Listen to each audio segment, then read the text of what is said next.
नमस्ते, तव्हांजो स्वागत है पंहिंजे चैनल हिंदू सिंधी किचन में। अॼु असां ठाहींदासीं शाही टुकड़ा, तमामु घणा मज़ेदार, तव्हांखे ज़रूरु पसंदि ईंदा। हैप्पी दिवाली एडवांस में। मां सुठियूं रेसिपियूं हिन में तयारु करे चुकी आहियां। तव्हां ॾिसो, विज़िट कयो, दिवालीअ ते तयारु कयो, शाही टुकड़ा बि तयारु करे सघो।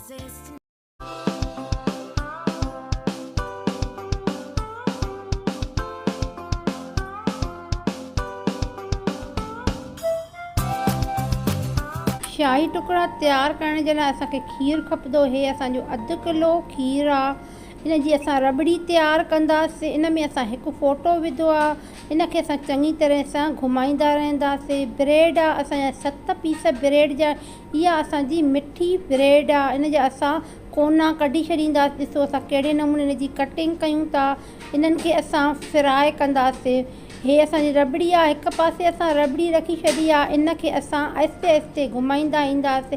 इन में असां खंडु विझी छॾींदासीं। हिकु असां स्पून इन में खंडु विधो। तव्हां पंहिंजे मुताबिक़ मिठो तव्हां विझी सघो था, जेतिरो तव्हांखे मिठो पसंदि हुजे। इन में असां 1/2 किलो असांजो इहो खीरु आहे। आहिस्ते आहिस्ते इन जी असां रबड़ी तयारु कंदासीं।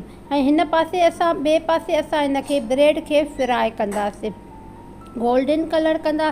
ते ॾिसो असां ब्रेड फ्राए कयूं था। ब्रेड जल्दी में फ्राए थी वेंदी आहे। गिहु असांजो गरम थी चुको हुयो। असां हिन में ब्रेड विधीसीं। ॾिसो असां कीअं ब्रेड ब्राउन कलर जी कंदासीं। इहे सुठे नमूने असांजा हिन जा कलर सुठो तयारु कंदासीं। घणो तेज़ कलर तव्हां न कजो।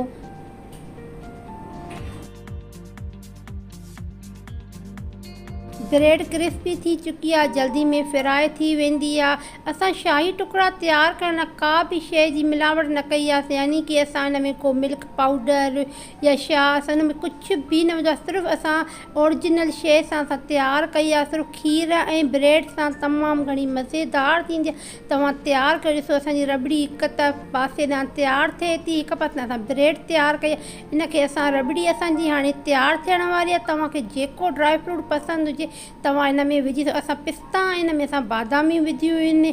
हाणे ॾिसो असां फ्राए करे चुका आहियूं ब्रेड, ऐं असांजी रबड़ी बि तयारु थी वई आहे। असां इन जे मथां विझंदासीं जीअं असांजी ब्रेड नरम थी वई। तव्हां फ्रिज में बि रखी थधी करे बि खाई सघो था, या गरम गरम। तव्हांखे ज़रूरु पसंदि ईंदी मुंहिंजी रेसिपी। तव्हांखे ज़रूरु तयारु कजो, मूंखे ॿुधाइजो त तव्हांजी कीअं तयारु थी आहे। मां तव्हांजे लाइ एतिरी महिनत कंदी आहियां जीअं तव्हां बि मुंहिंजे चैनल मां कुझु सिखी सघो। तव्हां बि ॿुधायो त तव्हांखे कहिड़ी कहिड़ी रेसिपियूं मां करे ॾेखारियां। तव्हां ज़रूरु मूंखे ॿुधाइजो। मां तव्हांजो इंतज़ारु कंदा। इन जे मथां असां गार्निश जे लाइ असां हिन में ड्राई फ्रूट विधा। असां पिस्ता, इन में असां बादामियूं विधा। ॾिसो असांजा केॾा सुठा नरम थी चुकी आहे। असां गरम गरम असां खाधी, तमामु घणी मज़ेदार थी आहे। हाणे पंहिंजी भेण खे इजाज़त।